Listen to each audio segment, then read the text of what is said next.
Ndabaramukije mwese mudukurikirana. Nikaze muri ano makuru ategekanya ingene ikirere kizoba kimeze kuri uwa kabiri igenekerezo rya 2026 Rusama umwaka wa 2026. Mu gitondo hitezwe ikirere kiri mwizuba n'ibicu bike bike mu gihugu cyose. Ahazoba akanye gusumba handi ni Gitega ayipimo by'ubushuhe izuba kuri dogere Celsius 12. Ku muhingamo naho nyene haritezwe ikirere kiri mwizuba n'ibicu bike bike mu gihugu cyose.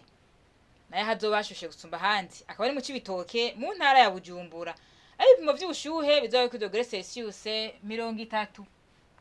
Mu gitondo hitezwe ko izuba rizoseruka igihe cy'isaha 12 zirenga umunota umwe rirenge igihe cy'isaha 12 zibura iminota 2 z'umugoroba. Amakuru atekanye ikirere mwateguwe n'Ikigo Jebu agarukiye hano. Makore cyane kuyakurikirana.